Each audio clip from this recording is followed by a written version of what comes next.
Àgbàlẹ́tù lètò ìròyìn fún gbogbo ọmọ Yorùbá nílé lóko lókè òkun. Ẹ máa gbọ́ ẹ tẹ́tí lóko. Ìròyìn àṣálẹ́ rèé, a kí gbogbo òtún wà, a kí gbogbo àwọn tí ń gbọ́ wa sánsì ń wo àwọn fídíò wa. Àwa lọ àwa dé, ẹni bá ní a máa bọ̀ nìkan ńlá ní débà. Fídíò tẹ́ fẹ́ máa wò yìí láàrin àwọn ọ̀gá ọlọ́pàá méjì ni. Àwọn ni wọ́n ń fọ̀rọ̀ jomi torí ọ̀rọ̀ lórí olóòlù òyìnbó ni àwọn gbájúẹ̀ wọ́n gbá ọ tàbí wọ́n funrararẹ ló tẹ̀ wá agbára rẹ̀ láì mọ̀.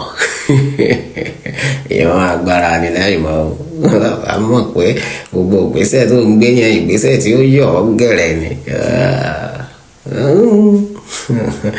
Ẹran lọ́nà ká sòótọ́ fúnra wa.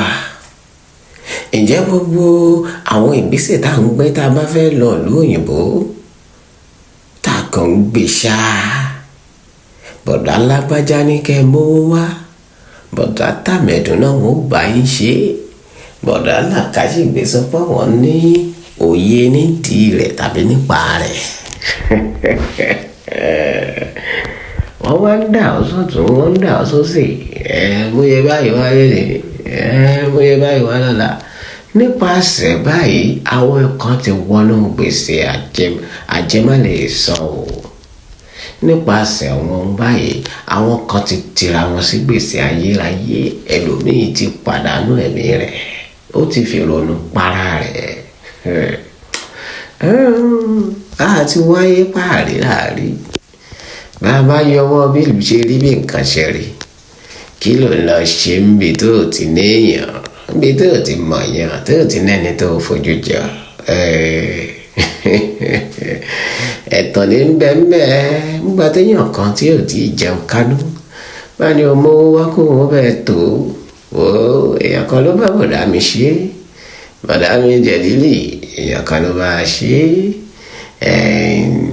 àǹtí mi táwà àǹtí mi Elizabeth èèyàn kan ló bá wọn ṣe àbúrò mi ọ̀sán máa ń rí ìdáhùn pé ní pẹ̀lú mi èmi tí mo bá ṣe rèé irọ́ pátágbà ni irọ́ funfun báláwo ni báwọn ènìyàn ti máa wí. Tó o bá ti mọ àwọn ẹni tó yẹ kó o mọ̀ àwọn ibi tó yẹ kó o lọ ìgbésẹ̀ tó yẹ kó o gbé béèyàn kan bá ní kó o jókòó sínú ilé rẹ̀ òun ò bá ẹ tó sáà máa kó mílíọ̀nù wá ìrìn àjò tó léwu ni. Ẹlòmíràn gba owó lọ́tùn lósì yóò yáwó alájẹṣẹ́kù àwọn ẹlòmíràn ní alájẹmásán ọlọ́run má jẹ́ àyáwó tá à ní lè san. Alájẹṣẹ́kù àgbàwó alájẹṣẹ́kù owó oríṣiríṣi wọ́n tẹ̀ ń pè kán ń gbọ́múlé láńtà ǹjẹ́ iná ń gbọ́múlé láńtà ń bẹ̀ o. Àwọn owó tí ń rẹ́rùn tí ń rẹ́ fún ni èmi máa pè wọ́n ní owó rẹ́rùn owó jẹ̀fúnjẹ̀dọ̀. Àwọn èèyàn kú mọ̀ pé báwọn gbà báwọn dọ̀hún wọ́n ń pè kankan ní àọ́zù lọ́tún lósì wà á jà sọ́tún sósì wà á gbìyànjú wà á jí lóru wà á gbábíṣẹ́ lọ wà á tún dé lóru bó ti ń tẹ̀bíṣẹ́ kan dé kejì. Ọ̀sù náà ni ìgbìyànjú ẹ̀dá kò kún ní gbélẹ̀ nígbà tá a bá tí ì kú bí ìṣe kù. Ìròyìn àṣálẹ́ lè ń gbọ́ látẹnu àgbàlẹ́tù ìròyìn lágbàlẹ́tù. Bẹ́ẹ̀ tí ń gbọ́ yìí ẹ jẹ́ kàn máa wo fídíò wa lásán ẹ máa fi ìka ọ̀tún yín ẹ máa fi tẹ̀ kẹ́ ẹ máa tẹ̀lé wa ẹ subscribe ọwọ́ ò ní dùn ká yín yẹn o ẹ subscribe.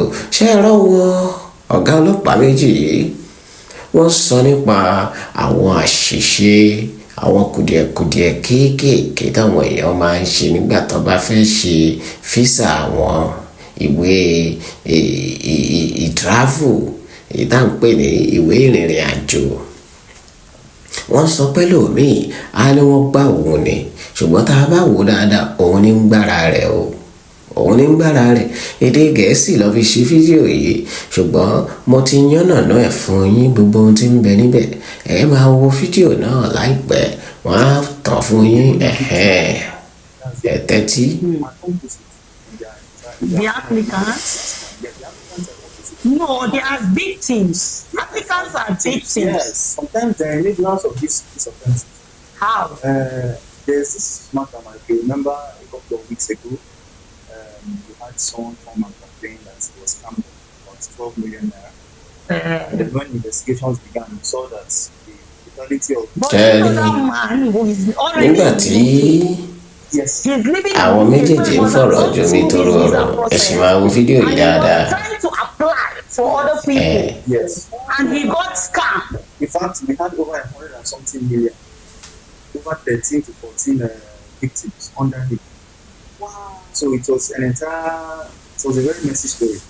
However, what we were able to pick out from the entire case was that some of these applicants, like she actually mentioned, if you go on the country's website, the embassy's website, you will see the classes officer that can give you the requirements, supplementary requirements, what they need from you.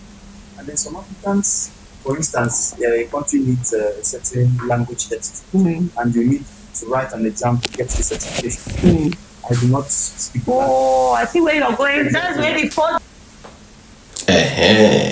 Dàdúró báwọn ǹjẹ́ ń gbọ́ ó kọ́ ogunlọ́gọ̀ mílíọ̀nù ẹ máa wò lọ already in UK. akẹ́kọ̀ọ́ nínú rẹ̀. In UK, so he must have gone through this visa process, and he was trying to apply for other people. Yes. And he got scammed. In fact, we had over 100 and something million, over 13 to 14 victims under him. Wow. So it was it was a very messy story.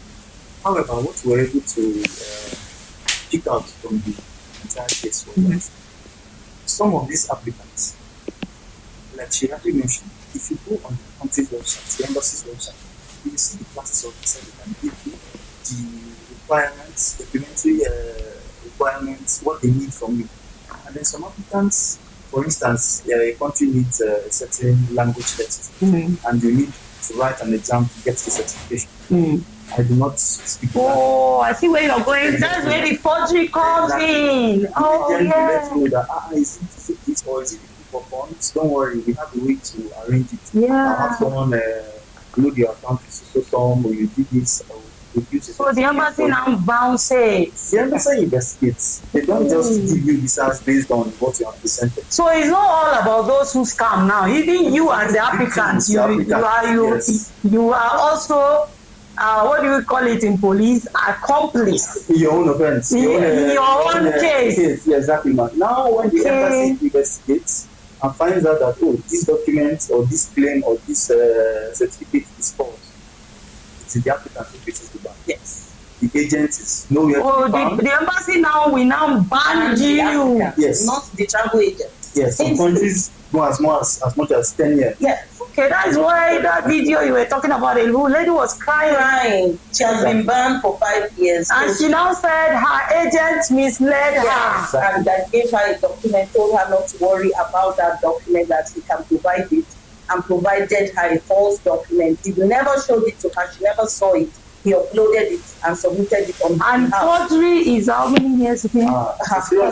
Very serious offense in Nigeria. Forgery. Even outside Nigeria, it's a very serious offense. So now she's the one facing the consequence. She cannot get a visa to that country again for at least 5 years. No matter how correct her new documents are, they will not look at it anymore. Because they have don't miss that chance. Yes. Don't lose that chance. Yes. Let's be safe to avoid being scammed and to avoid also being an accomplice in your own case. Yes. And to avoid falling a victim of these people, like I earlier said, you can always do the right thing. Get your lazy self out and go to the embassy and ask the right question so that you can get what you really want. So there you have it. I think this video should be able to go around and be people should be informed. It's just a way of enlightening you on kò jù báwọn náà lọ ẹ ti kẹ́kọ̀ọ́ nù rẹ̀ àwọn agbófinró wa àwọn ni wọ́n kọ́ wa lẹ́kọ̀ọ́ ọ̀hún ẹ jẹ́ ká tẹ̀lé lánàá tó yẹ o máa bá nírìn àjò rìn ọlọ́run aṣọ wa ní kó sọ́wọ́ o ó dàárọ̀ ire o.